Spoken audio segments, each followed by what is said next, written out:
വടക്കൻ കേരളത്തിലെ ആരോഗ്യ മേഖലയ്ക്ക് പുത്തൻ ഉണർവേകി ആസ്റ്റർ മിംസ് ആശുപത്രി ഇനി കാസർഗോഡും. ചെർക്കളയിലെ മൾട്ടി സ്പെഷ്യാലിറ്റി ആശുപത്രി മുഖ്യമന്ത്രി പിണറായി വിജയൻ ഉദ്ഘാടനം ചെയ്തു. ചടങ്ങിൽ കർണാടക ആരോഗ്യ കുടുംബക്ഷേമ മന്ത്രി ദിനേശ് ഗുണ്ടുറാവു മുഖ്യാതിഥിയായി.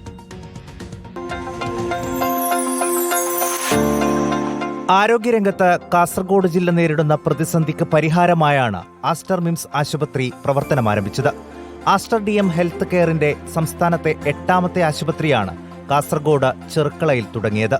ആരോഗ്യമേഖലയിൽ ആസ്റ്റർ മിംസിന്റേത് മികച്ച പ്രവർത്തനമാണെന്ന് മുഖ്യമന്ത്രി പിണറായി വിജയൻ പറഞ്ഞു. നമ്മുടെ നാടിന്റെ ആരോഗ്യരംഗത്തിന്റെ മുന്നേറ്റവുമായി ഇഴചേർന്ന് കിടക്കുന്നതാണ് ആസ്റ്ററിന്റെ വളർച്ചയും വികാസവും. കേരളത്തിൽ മാത്രമല്ല കർണാടകയിലെയും വിശ്വസ്ത ആരോഗ്യ സേവനദാതാക്കളാണ് ആസ്റ്റർ മിംസ് എന്ന് കർണാടക ആരോഗ്യ കുടുംബക്ഷേമ വകുപ്പ് മന്ത്രി ദിനേശ് ഗുണ്ടുറാവും പറഞ്ഞു. And even in Karnataka, whenever I talk, when it comes to my department, I always compare Karnataka not to India, I compare Karnataka to Kerala and Tamil Nadu, because they are the ones who have really progressed well in terms of giving good health care.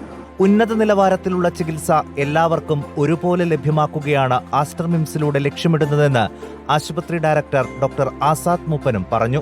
190 കോടി രൂപയുടെ മുതൽ മുടക്കിലാണ് ആശുപത്രി നിർമ്മിച്ചത്. 264 കിടക്കകളുള്ള multi super speciality ആശുപത്രിയാണിത്. News desk reporter.